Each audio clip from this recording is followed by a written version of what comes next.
Hey everyone, welcome to the next Web3 workshop. We've been doing a number of these, and I'm going to put the link on the screen as you were just seeing it in the starting video as well.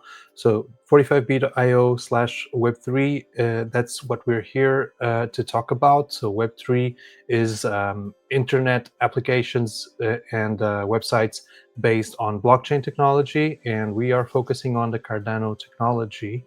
So that's something that you probably are at ease with if you've seen any of the previous videos in our playlist. So yeah, let's carry on with what we've been doing. I'm going to bring up Megan. Should I call you Megan or Polymath? What do you prefer? By name, I usually just go by Megan. Polymath is like my common alias that I use as a username. Yeah, cool. Okay, so you were here at least one session. Yeah, it was just the previous session, right? Last week. Yeah, so thanks for being here again. I know Aomi is traveling. Owen, maybe I wasn't able to reach him with advance notice enough for him to be here. So what we were just speaking behind the scenes was we're going to cover a bit, recap a bit previous sessions to see if Megan has any points that she wants to focus on, and we can cover those.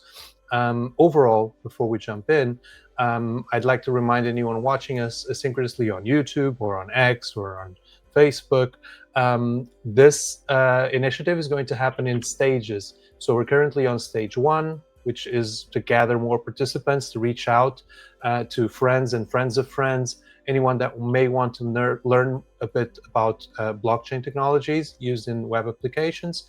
And then we're going to go to other stages about more like closed sessions where we're not live streaming and putting everything on YouTube. So to learn a bit more under the hood, and also even ideate how could you incorporate Web3 in your business models. So if this makes sense to you, jump on, go to 45b.io/Web3 and sign up, and we'll keep you in the loop about these sessions. So now jumping into sessions that we've had so far, Megan, I'm going to fly over all this content and all these concepts. Let me know if anything here doesn't make so much sense. So thanks for being on my board as well. That's good, because that way I know that on your own screen you can be zooming in and out and exploring things, clicking links. That's something that we leave available for our participants asynchronously as well. So this is live session number 1 that we did, and I usually refer to this diagram here, which is like just illustrative, to separate a bit what Web3 is and what crypto is. So they're both based on blockchain technology as like a database or a cloud of information that exists on the internet. But where crypto is usually a lot of financial use cases, and I have these two terms here as a cautionary warning of many things that are out there being promoted as crypto. Some of them aren't even crypto; they're just scams and ways of promoting things with this pretext. Usually, these use the crypto like yield and profit and get your money to work and all that. And I wanted to just be clear that we're going this direction, not into this direction. So we're not here to talk to anyone about investments or putting your money to work or something like that. We're talking about digital collectibles or something like that. They could be issued by a football club. They could be tickets for a music concert or something like that. So there's a lot that can be done using Cardano as a technology to create Web3 solutions that are actually real-world use cases. I know that in Africa, for example, there's a team working on a project that is doing ownership titles for like land deeds, land ownership titles. Sorry, maybe you can correct my English if that's not the right term. But so people in a community actually agree, where there's no record of the land ownership, they agree and they persist that kind of statement on the blockchain, and that serves going forward. So this is one way of presenting it. And if we were to unfold even more the real world use cases and the diversity, it's always hard to do it in like with examples for everything. But this is a nice diagram that I've been using over the years. So in all lines of business and industries, there's some kind of document verification or proof of ownership, things, like I said, that are not financial in nature, but that are recorded in blockchain, and that can be of, uh, let's say, critical or even like core um, informations for a business to run. Again, what are your thoughts about this? I know you've been in Cardano for a while, and but you told me last week that you're still exploring. So, what do you think about this that I have on screen? I think that's kind of exactly where I have been trying to learn more progressively over time. I understand that cryptocurrency is just one arm of it, and while I explain to many friends that are not familiar, I say that to think of blockchain technology only as Bitcoin and cryptocurrency would be tantamount to thinking of the entirety of the internet and the capabilities of the internet as only doing online banking. It's that like reductive in terms of all of the other stuff. And this exact chart you've got up here on the Miro board is what I've basically been trying to learn all the different applications and possibilities of with dApps and such. Yeah. Thanks. That's exactly how I usually frame it. I usually tell to people the same way that Web 2 is not just banks and like your banking website. Web 3 is going to have those many use cases. So all these industries, consumer applications is something that I'm very passionate about. This here is often very like industrial or scientific, or even we still have the financial services here as well. I'm even more turning to the consumer-facing apps, so gamification. Or on the last session, I think we were looking at a translation or multilingual interchange space where you could become a pro member. But instead of paying $7 or euros to become a pro member, you could make a micro payment in Bitcoin or in Cardano. So yeah, those kinds of things. Okay, so if that's okay for you, I'm just going to move on and see what we've covered in session 2. We spoke a bit about what is 45B. I actually have our website open, so maybe we could do it. We could look at it very, very briefly. 45B is mostly myself and a number of team members that are mostly freelancing and helping. Some of them are more Cardano aware, like Marco. He even runs a Cardano stake pool, which is like a server where you can delegate your ADA to produce blocks. But most of the team members that we have listed here are from their different areas of business. A lot of design, as you can see. Yeah, we've done some live events in Lisbon that we organized, and we mostly focus on working online. Apart from that, with education, with management support, and ideally product management as well within Web3. So the only thing that we have on our website today is this kind of product or service that is these workshops that you're participating in, and you have a page here just to sign up. So that's what we keep inviting people to do. I'm not sure if you have any questions about 45B.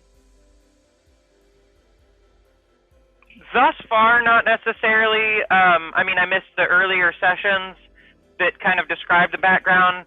Largely, I'm just curious what the nomenclature is, what 45 is and what B is. Ah, okay. Well, 45B actually stands for the total amount of ADA, which is the native coin of the Cardano blockchain, that is ever going to exist. If I come here, we have a Miro board just to explain what 45B is. There's a lot of snippings of previous sessions. So we've been doing these kinds of non-technical workshops since 2022, almost since I started working with Cardano and exploring myself with Gimbal Labs as a technical community. The 45B name itself, sorry, I'm on the design section of our board here. I'm just going to jump to the introduction of our initiative overall. There we go. So you have this curve within the 45B, and this is the issuance curve of the native coin of Cardano, which is ADA. And so basically the coin is being issued and it's going to stabilize and become or trend towards a fixed number, which is 45 billion units of the ADA coin. So with this kind of representation, I am trying to say that 45B is a consulting practice to help onboard people to the ADA universe. So it's a alias to the ADA universe, the 45 billion ADA, 45 billion units of ADA. And so everything that's ever going to happen within Cardano is going to be these 45 billion ADA going back and forth between people in sort of a closed system. And that becomes like our digital terrain, our digital estate that people own. When you own, even if it's just 100 ADA or something like that, you own a small plot of this land for which 45B is the universe. Does that make sense? Do you think it's that makes a lot of sense. Yeah, that kind of has me thinking about how two of the more fascinating things I find in the blockchain space is that I guess you could say blockchain tokens and or cryptocurrencies tend towards being deflationary versus all of the fiat currencies being inflationary. And something else that I find fascinating as it relates is how it's moving towards a far more stateless, countryless representation, to where it's no longer, well, in the US we would say zip code, where your birth lottery of where you were born, but it's a lot more of just stateless. There's no country polity behind you. It's what blockchain you're doing what on, and I find that very fascinating. So 45 billion is apparently part of the tokenomics that I hadn't realized, and so I'm thinking of it as 45 times 10 to the 9th. Yeah. So here we have like CoinGecko is like a listing of all the cryptocurrencies in the world. We mostly focus on the top ones, and we're sort of friendly to most of them, but we are centric, so we're focused on the Cardano. If I go to the details of Bitcoin, which is the legacy central currency, you'll see there it also has a fixed issuance that is going to trend to 21 million. So there are some initiatives in Bitcoin called 21M. And I wanted to start something on Cardano that has the same mentality of, okay, we have a fixed policy to mint our native coin, and that's going to trend to this number. So this is all the ADA that's ever going to exist. And currently we actually only have 37 billion in circulation. So yeah, this I think helps illustrate that a bit. And the second part of what you were discussing, the network state, is a concept that someone even formalized in this kind of paper-like publication. And it is something that we very much align with, especially because Cardano has its own constitution, its own governance, and there's a lot to learn about this. We tried not to connect too much our Web3 workshops with the governance side of Cardano. We have special calls about Cardano governance every Monday, but this is something that I can actually bring to the table here and drop on our Miro board. So thanks for touching on that. Maybe we can actually put it for next session to go over some topics around the network state concept. Yeah, that would be wonderful. And I can also try to look up and read some on that now that I have the link to it via the Miro board. So thank you. very welcome. Let me just grab, I usually just duplicate these text boxes to be consistent in terms of looks. So I'm just going to bring it down here, zero the content, and paste in the link that we were seeing. And that way we can leave it for future sessions. Okay, so what else did we cover on our second session? We covered a bit like the typical profiles of learners and outcomes. But yeah, if you're a business owner, or if you are just curious about using Web3, that's what we're looking for in terms of participation in these sessions. And yeah, we spoke with the learners, I think, on that day about bridging the gap between technology and utility. We are focusing more on the utility, where Gimbal Labs is also, very conscious about the utility and the impacts of what they do. But Gimbal Labs goes deeper into how it's built and how to create solutions. We just want to help people engage and enter the ecosystem as users. Probably you're aware of this as well, right? So there's no novelty here about the differences between Bitcoin and Cardano. Yes, that's very familiar to me. That was actually one of the initial things that brought me towards Cardano, is the fact that it seemed way more Web3 in general, aside from just the financial aspect. Yeah. In all of this, like this or other coins, like we were seeing other blockchains, different technologies that are completely independent in these two, nothing is 100% undebatable. So there are people trying to do Web3 solutions on top of the Bitcoin blockchain, and conversely, there are people creating like crypto scams or crypto tokens on Cardano that you still need to be careful. So just because it's on Cardano doesn't mean like every project on Cardano is golden and reliable or trustworthy. So keep in mind that while exploring projects, you need to do your own research, and that's what we're trying to gift people with, which is like the technical understanding to explore a bit. Say, okay, someone's telling me to buy this project or to invest in this project. Firstly, our concern is, what does it do? Is it like a mobile network that's going to be a digital carrier, and that's why it's different? Is it digital art, or we could have a visit today by someone that's running a digital music project? Yeah, so firstly, we need to focus on what things do, and only after that consider understanding, like if they have a token you can invest in or something like that. That's completely secondary for us. But you still need to have ways of researching the technical aspects of those tokens when they exist. One thing that we've spoken, and I'm not sure if you've ever done this, was to create a testnet wallet on Cardano.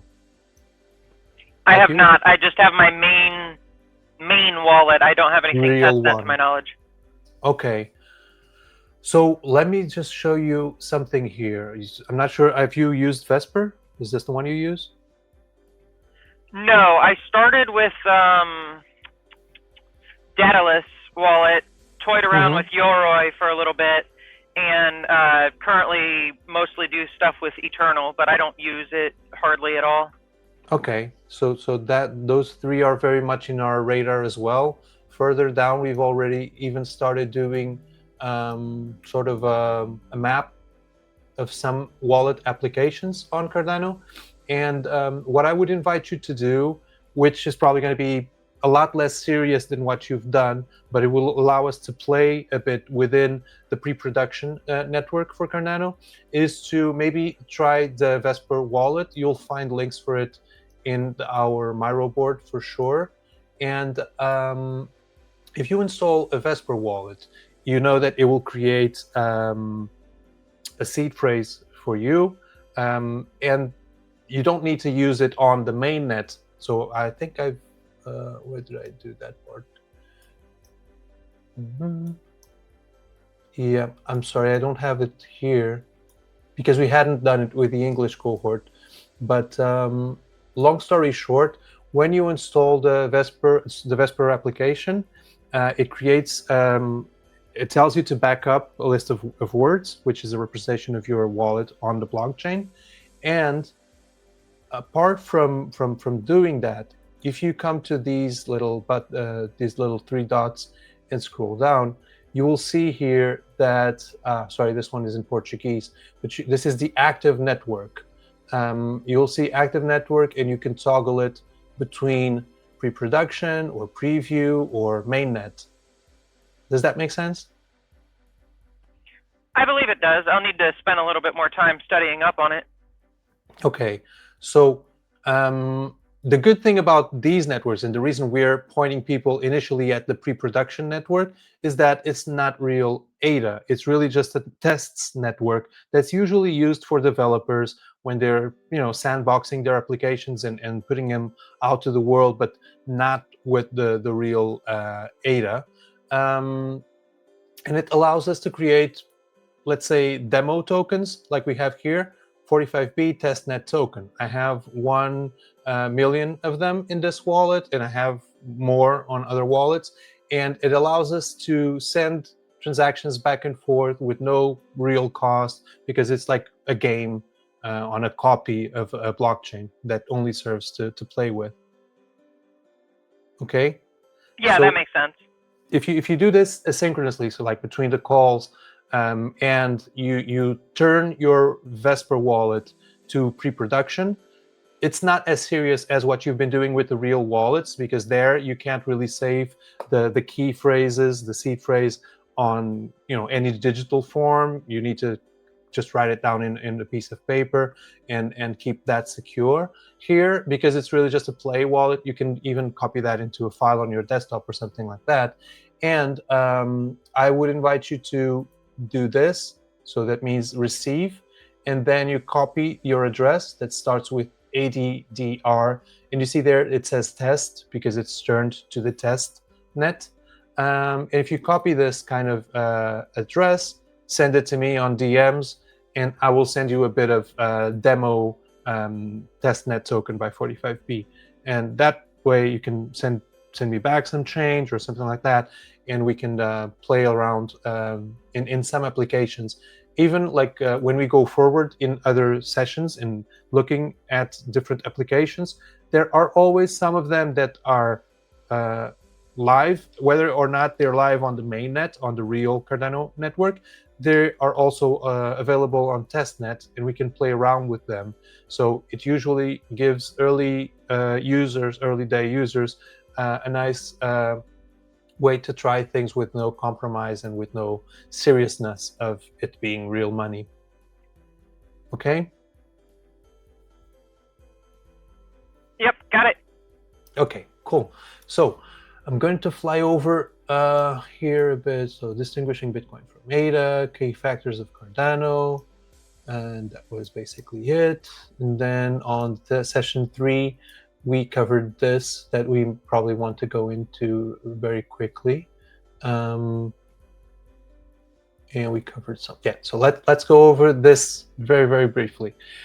The simplest way that I usually get people oriented in this space is actually not by starting with this sum that we have here, but focusing on this. So what is money? Money, like this analyst, Willy Woo, had this tweet in 2021, which was the time that I was starting to learn about these things. And he was illustrating that from the early days of humanity, commodity money existed. So these were sheep or silver or gold or something like that. And people traded these directly. Eventually, we started focusing more on gold because it has certain properties, and we can have a look at those. They are written here. So gold is divisible, it's durable, it's portable. It is like equal. If you have two pieces of gold with the same weight, you can have either of them because it's going to be worth the same. and it is limited in supply, which is exactly what we were talking about before, by having a fixed number of ADA, which is 45 billion, or a fixed number of Bitcoin, which is 21 million. So these are the properties of something that makes it more eligible to become money in humanity. And the first one is actually acceptability. So, well, although a material can have these properties from 2 to 6, it's only when it's actually recognized by everyone and it is universally accepted by the citizens of the world, let's say, that you can say it has become money. And that's why Bitcoin isn't money now, but Bitcoin has these other properties. But yeah, let's not get ahead of ourselves. So money is this thing that occurs in social behavior to exchange value.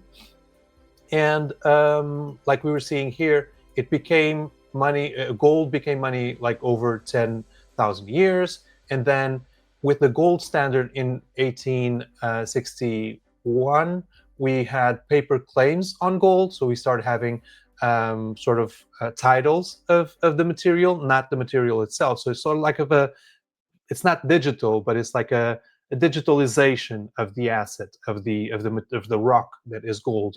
And eventually in 1971, we stopped having even that. So we stopped having money bills that were equivalent to gold, and from 1971 we started having just paper. So that's the story of money in a nutshell. Now, what Willy Woo was arguing is that with the digital age and with the advent or the invention or discovery of Bitcoin, we're going over some like hoax and let's say erroneous concepts or notions about Bitcoin. And eventually we're going to transition from this post-industrial age to a digital age where Bitcoin is going to become the money of the world. That's basically how I can present it in a nutshell. And it's also worth mentioning that the functions that money serves in society are being a medium of exchange, being a unit of account, and being a store of value. So if we look at something like Bitcoin, it is arguably a store of value because as an average of over 4 years, Bitcoin has always been growing in value. So if you saved 1 month of your paycheck in 4 years ago, now you have at least that purchasing power. And that's always been the case with Bitcoin because it's a finite material. Whether, like, in terms of being a medium of exchange, that's also still debatable because not everyone still considers Bitcoin to be money or accepts it, and it's going to take a long time still to become a unit of account. But some people have already started considering it a valid unit of account versus the dollar or any other kind of fiat currency that's not backed by any kind of material asset. Any thoughts about this? Had you looked at this kind of notion? Mentioning that, I was typing out a concept in the chat. Okay. How many more fiat central bank recessions and depressions need to happen until folks begin to trust alternatives such as blockchain solutions? It's a concept that comes to mind. Central banks' monetary fluctuations like recessions and depressions and financial crises happen enough to beg the question, is this fiat system really even working? Yeah, Megan, that's very well put. I'm going to drop it on the chat, from the chat onto the board. Thanks for putting it in those that way. And yeah, although we don't want to focus so much about the political and economic argument for Bitcoin, but it's something that we consider common sense, to be honest.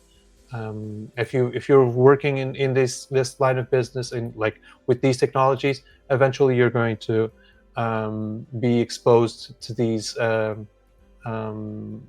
this way of seeing things.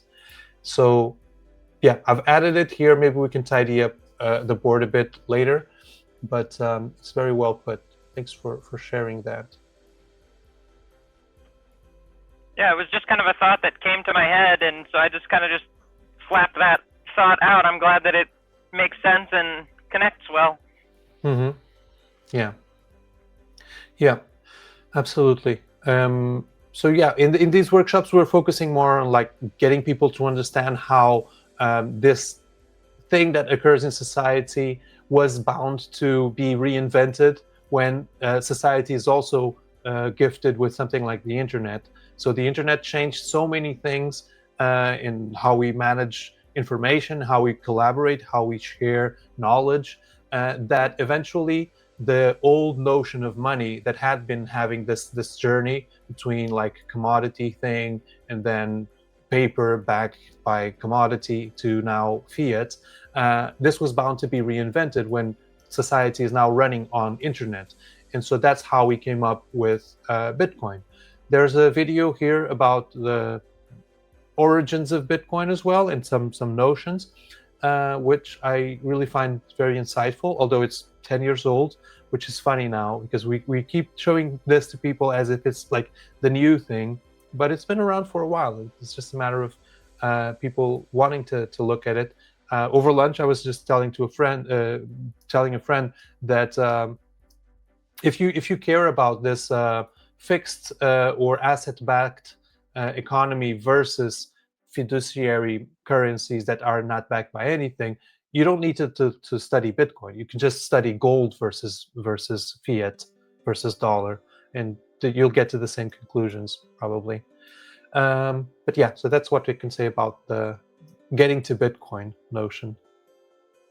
Can I move on, or anything you want to add? No, I think you're good to move on. Okay, cool. So Bitcoin is the invention of digital matter that serves as money, but it is fungible. Like I said, if you have a certain amount, so like 1/1,000th of a sorry, 1/1000th of a Bitcoin, that will be worth $70 or something like that. And it's just like money that you can trade back and forth and spend on things. So what happens if you start numbering your bills? What happens if you start giving them different colors or adding any kind of correspondence between that specific piece of a crypto thing and a t-shirt or a concert ticket or something like that?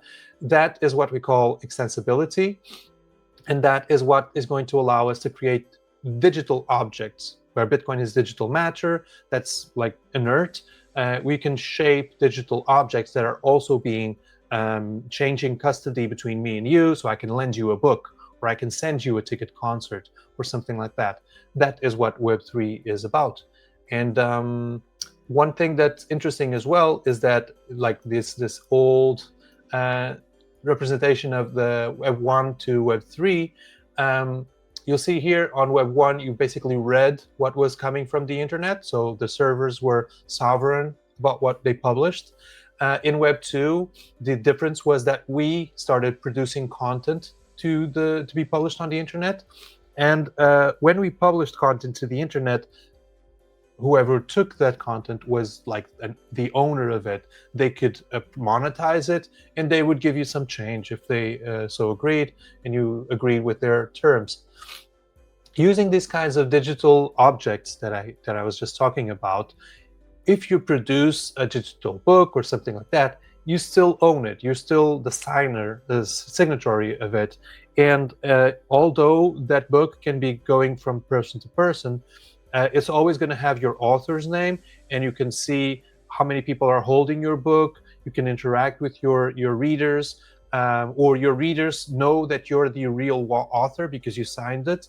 And so they can also, every time a reader is selling a book in secondhand, they can elect to give you value for value. So the new owner can give like, I don't know, 2% of the price they're paying and send it as a kickback to the author of the book. There's a number of dynamics that can happen there. But if you see it like comparing the typical social networks with the new ones, you can literally use a social network that's based on Web3, and you can move from one app to the other, take all your content and no one can prevent you from doing that. So that's a nice illustration I like to use. Any thoughts? It has me thinking of plagiarism and copyright, and like at the current way that things stand, if I were to hypothetically come up with a product or write something, if I didn't go through the legal courses to get it approved by like the polities and governments around me, somebody else, like somebody with more capital, a larger company or business could easily copy that product and claim that it's theirs because they have trademark and patent lawyers on hand. Whereas with something like this, if you have the first time-stamped record of that block of text or of that idea being published, then there's much more of a concrete traceability to go back and say, no, this wallet, this account was the first time that any of this idea was recorded. So it's this, you know, small scale person working out of their basement. It's not this mega corporation that plagiarized the idea. Yeah. The main thing the blockchain provides, which blockchain, sorry for anyone listening to us, is just the database where all this is being recorded. The main thing it provides is transparency and to be able to say, okay, this database is everyone's and no one's, so it's not corruptible. And so if you've published something to that public ledger, which is the blockchain, it's there forever, and you can, it's like graffiti or something like that. No one can dispute your signature because you can sign again with your same wallet and prove that that is yours. And so it's also interesting what you were mentioning. Although it's very fail-proof, the blockchain, it is still just the recording. And so there is a necessity to have lawyers and legal conformity to make sure that what products you create in the real world are registered and defended in terms of registry by the blockchain, but they're also defended legally by the typical legal framings that, like you're pointing out, right? So we need both of them. Okay, yeah. Yeah. So the typical thing, like the NFT store on Cardano is literally called JPEG store, because there's this sort of joke where, oh, I'm going to buy a digital image or a digital profile picture or something like that, and no one is preventing me from coming here and doing right-click save on the image. So I can still copy the JPEG. What I can't copy is this ownership title of having Mythos 10182. So if this is in your wallet, you can prove that it's in your wallet. And although I can copy the JPEG or something, I can't copy the ownership title that is on the blockchain. Okay. Sorry, were you going to add something? It just reminds me of something else that I thought was kind of interesting. Several years ago, I forget who it was. I think it was Serenity Pictures published a movie. I think the movie was called Toxica on Cardano. And it was an interesting thing where several of us were able to watch it, but it wasn't necessarily bootleg. It's just that we didn't own the NFT to that film. Okay. I'm going to make a note of that and see. So you said that was published on Cardano? Yes, I believe, I think it was on Cardano. I believe it was Serenity Pictures and Toxica Film. I think their Discord is mostly defunct, but I can send it to you. Okay. You said Toxica. Yep, I'm pretty sure that's it. Okay. Yeah, if you have any links, just send them over via DMs, and if not, we'll look it up and try to get it into the next session. Great stuff. So let's move on. We're 40 minutes into our session. Let's try to keep it under 1 hour most. Let's go to session 4. We basically got to know Owen and Aomi. I invite you to zap through that video if you have a bit of time. But yeah, mostly They're both from Africa. Owen is in Nairobi, Kenya.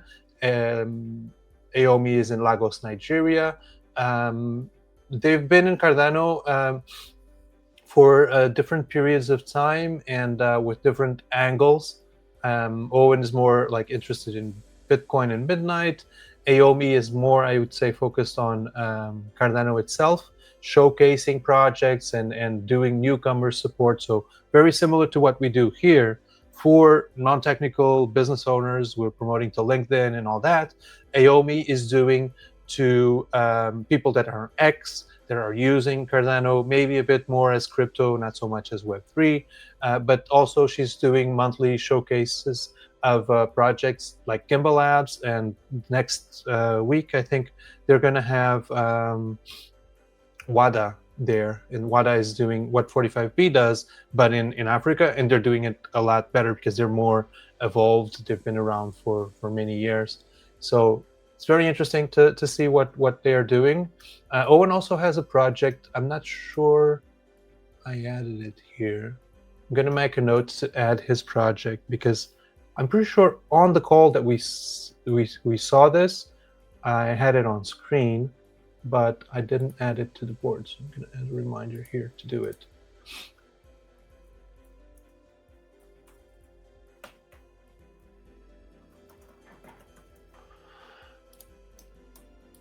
And it's interesting because we're getting to know things, but we have some common friends and common communities that we are hanging out on and learning from on the Discord and Zoom meetings. So it's a really interesting space, Cardano. Also on this one session, I shared a number of short links that can be useful. That's how you got to the Miro board, I suppose. And as I was just talking about the recording of their call, this is the simple link that you can use to see it. But I still need to publish it probably because I've been lagging to publish some of those recordings. I'm going to add a note to self to try to do it ASAP. Let me just stop sharing my screen for a second. Anything you want to share meanwhile? Nothing immediately comes to mind, just that I need to check out those links and watch the previous recording so that I can catch up to speed. Well, yeah, it's interesting. The reason why I like to keep these sessions face to face, let's say, is because everyone has different questions on different sessions, and we want to be driven by those, not necessarily just reciting a syllabus or something like that. So you're welcome to do it, but you don't need to go over everything. If it feels like you've already covered it, you can skip forward. It very much has me thinking of the progression over the past century or so with video media and with audio media. Of historically, there would be a very prescribed amount of like 30 to 60 minutes for a television show, or a certain amount of time that could fit on a 45 record or a 33 record. And then in the past couple decades, as we've shifted towards an interactive social web, Web 2, there's been a lot more changing times of like TikToks with short form, YouTube with long form, more interactive. And it's just fascinating, this evolution and growth that we're in. To be honest, what we need to explore at 45B, because we're running this project for Web3, we're running one for design, we're running another one for governance, and another one that we have paused, but is about grassroots communities that generates tens or hundreds of hours of calls. And I don't want anyone to just come in and see hours and hours of calls. So what we're trying to do is do short versions of these, or have like highlights of the key moments of a video. So eventually I would love to have this playlist. This is the Portuguese cohort, and this is the English one. That's, like I said, I need to add more calls into here. But instead of you being invited to see this, you can toggle it to like TLDR mode or key points, and it would just jump to those key points and skip the call introductions or something like that. And also to have some textual topics, which is a bit what we're doing here, you know. So if you just want to fly your eyes through the board, you can just get to know on high level what we did in these calls, and that's it. So you don't need to go and see the whole video. So yeah, multi-format is also something that I'm very curious about. So that brings us to the last call where you were. We spoke a bit about, like I said, transitioning from a Web2 application to a Web3, how it could be using micropayments or something that isn't the typical, you need to subscribe to Pro and pay €7 just to do a like or something. I'm not sure if you have any more follow-ups on this side of things. No, I didn't get to check that out much. I had a note about it and completely forgot. My main thing that I remember is that the steering away from freemium very much has me thinking of a friend of mine who told me that microtransactions, like with people who play Fortnite or play Roblox or whatnot, have seemed to be a huge market, exactly like you were saying, where instead of these larger steps of having to pay for a monthly subscription, it's just like, oh, well, if it's only 20 cents for me to send this thing or 50 cents for me to get this, that's easy, and it lowers the cost barrier, I guess. The entry barrier, yeah. So for example, I'm paying $40 a month for this streaming platform. If I wasn't funded to run this like we are from Catalyst and from Cardano, probably I wouldn't be hiring it. But if I could just try it and pay, I don't know, 50 cents or 20 cents for a few minutes of it for quick sessions, I would probably be doing it, right? So yeah, entry level is really interesting. And nowadays, if you're using Claude Code or if you're using any other AI, you've started realizing that you can pay the monthly fee that gives you some quota per week or something like that, but you can also just buy the credits. And those credits, you can use them for, I don't know, 6 months or more. So that's what I usually use. If I am on my terminal and I go to Claude, I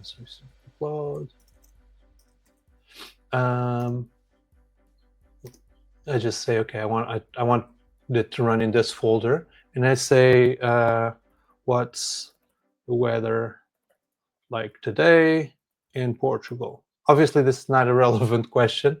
I just want to make a point that for this simple little query, actually, he doesn't have access to the real weather, so he can tell me to go check. I could ask, let's do it on an API or something like that. So I'm just going to cancel it. And you can see that this dummy question that I did costed me 2 cents of credits that I have in my account. And so I think this is going to become the norm. And this kind of illustration also can bridge us to when these kinds of agents and AIs start needing to hire services from each other, what are they going to use to pay for these micro transactions, microservices? So some people have started making the case that my agent, my robot, is going to have a small crypto wallet with a bit of ADA or a bit of Bitcoin or any other cryptocurrency, and hire services and pay in crypto transactions. But yeah, that's something that we can also take a look at in future sessions.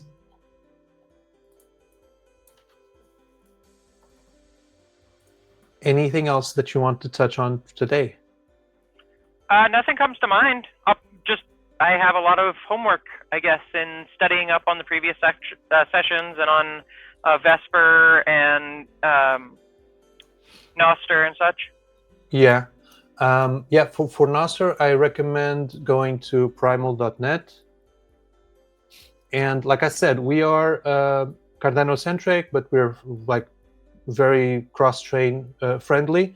And so Nostr is Bitcoin-centric. You can see these zaps that people are doing here. Like I said, this guy made $400 in his post, and this is Bitcoin that he got, right?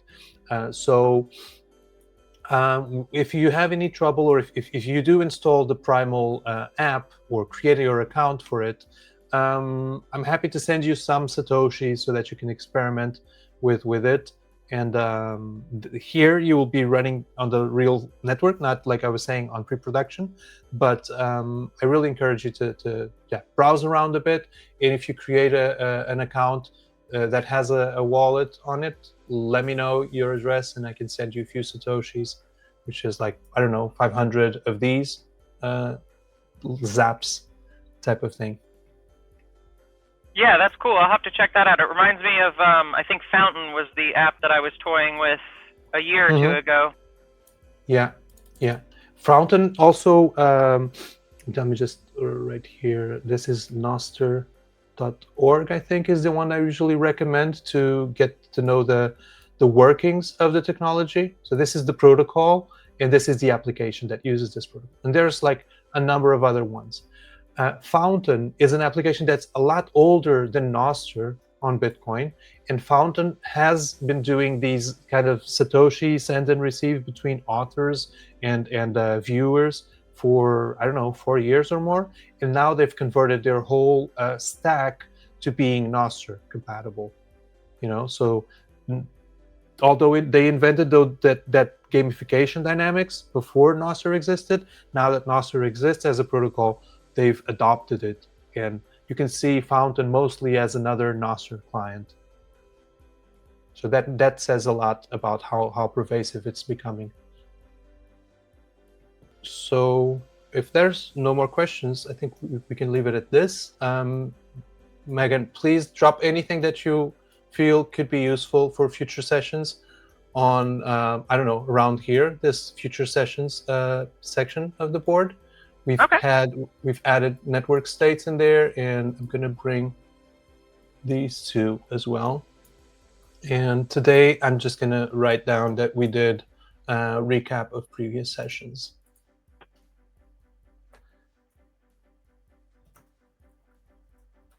So let's continue on Tuesdays at 3 p.m. UTC, if that's okay with you.